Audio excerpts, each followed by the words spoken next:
Dong, I know you can hear me. Open up the door. I only wanna play a little.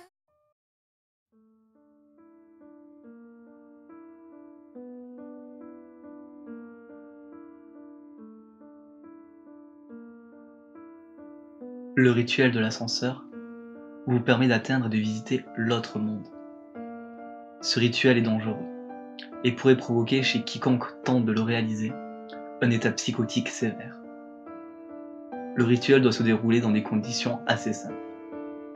Le voyageur doit être seul et suivre la procédure dans un ascenseur relié au minimum 10 étages. Il est recommandé de méditer, de bien étudier son environnement avant d'essayer de rejoindre l'autre monde, pour établir des repères qui permettront au voyageur de savoir dans quel monde il se trouve. La démarche est assez longue, mais il n'est pas nécessaire de l'apprendre par cœur. Elle peut tout à fait être copiée sur une feuille qui sera emmenée durant le voyage. Voici les instructions. Rentrez dans l'ascenseur choisi. Personne hormis le voyageur ne doit s'y trouver au départ. Appuyez sur le bouton pour monter au 4e étage. Une fois au 4e étage, ne pas sortir de la cabine et appuyez sur le bouton du 2e étage. Continuez cette manœuvre dans l'ordre suivant.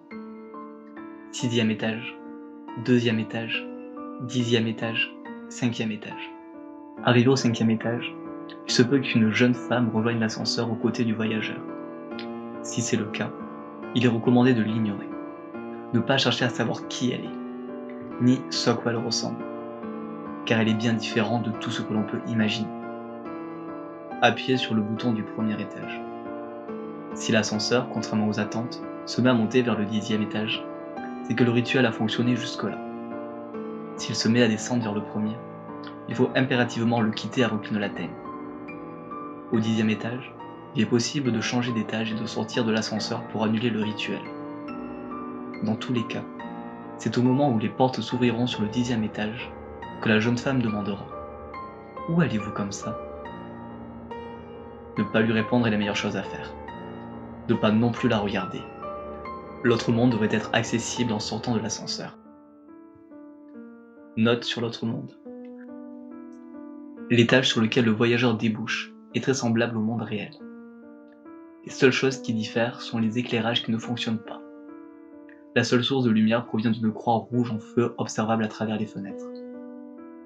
Les appareils électriques ne sont pas utilisables. Les personnes peuvent venir à la rencontre du voyageur. Elles ne sont pas dangereuses.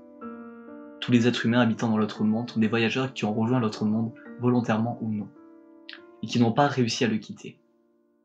Il est inutile d'essayer d'entretenir une conversation avec eux, car ils ont tous sombré dans la folie. Il est possible que le voyageur perde conscience et s'évanouisse.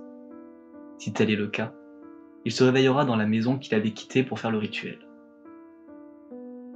Cependant, cette maison, qui peut paraître identique à première vue, n'est pas authentique. Il est difficile de se souvenir du rituel au réveil. Tout ce qui peut éveiller les soupçons est le comportement végétatif des occupants. Ils ne parlent pas et marchent sans but, en suivant le même schéma chaque jour. Quitter l'autre monde. Il est recommandé de ne pas quitter l'immeuble pour pouvoir aisément rejoindre l'ascenseur par lequel le changement de monde s'est fait. Si, après un évanouissement, le voyageur se réveille dans sa maison, il doit à tout prix reprendre conscience et sortir de chez lui pour retrouver l'immeuble par lequel il est arrivé. Il est très difficile de s'orienter dans cette autre ville. Il se peut que plus le temps passe, et plus l'immeuble s'éloigne, jusqu'à finir par disparaître. Si l'ascenseur d'origine est retrouvé, il suffit de l'emprunter et de monter à l'étage le plus élevé, et ensuite redescendre au rez-de-chaussée et le quitter. Voici quelques dernières recommandations à ceux qui voudraient tenter de procéder au rituel. N'essayez pas d'emmener des objets ou des personnes provenant de l'autre monde. La jeune femme vous en empêcherait. À aucun moment vous ne devrez lui parler. À aucun moment vous ne devrez la regarder. Son but est de vous faire échouer le rituel. Et si elle y parvient, cela pourrait mal tourner.